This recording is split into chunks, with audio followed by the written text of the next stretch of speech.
You know, our national flag, the Jalur Gimilang, it's supposed to unite us, right? Absolutely, that's its core purpose. But it feels like, more often than not, it just becomes, well, a tool for political arguments, like scoring points. It does get caught up in these spats, yeah. It's a powerful symbol, so maybe that's inevitable to some extent. It just feels disheartening sometimes, like we're missing the bigger picture, the actual unity part, and focusing on, I don't know, technicalities.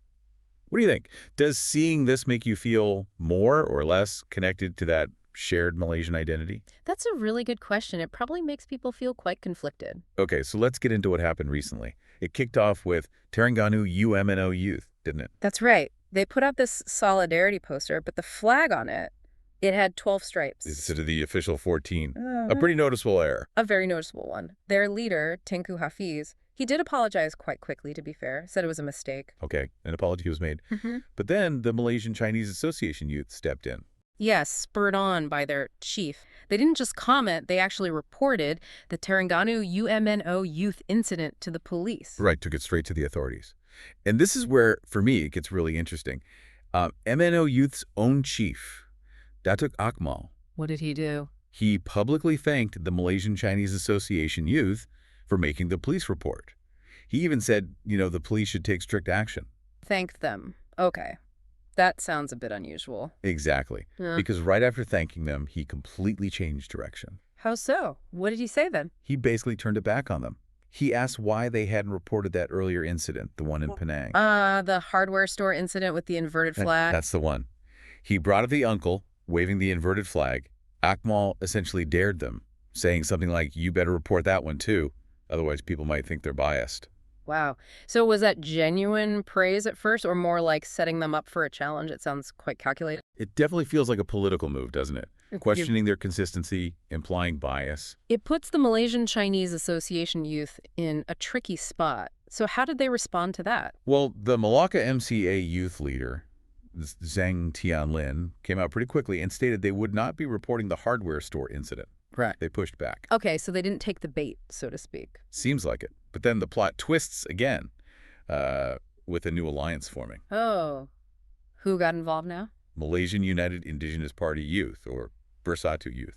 Their chief, Hillman, made an announcement. What was the announcement? He said their youth wing would actually join UMNO Youth the very next day, August 14th, in Kepala Batas, Penang. Going to Penang, why?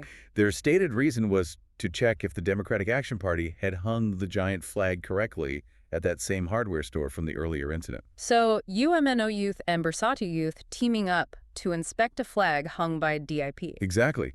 Hillman talked about youth unity, defending sovereignty, saying the Jalur Gimilang is our common pride, framing it as national duty. But wasn't Akmal supposed to do something else there originally? Yes, that's another layer. Akmal had actually canceled a plan to hold a flag-hanging teaching class for the shop owner after that first inverted flag issue. He canceled the teaching session, but now he's showing up with Bersatu youth for an inspection. Precisely.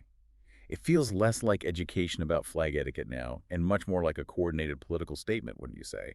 Especially bringing another party into it. I think that's a very fair reading of the situation. It looks like a deliberate show of cooperation between UMNO youth and Bersatu youth focused on a symbolic issue right where a political rival, the DAP, is involved. So using the flag issue to project unity between themselves, maybe, or put pressure on DAP. It certainly seems that way. It's a classic example of how national symbols, things meant to unify, can be drawn into partisan politics.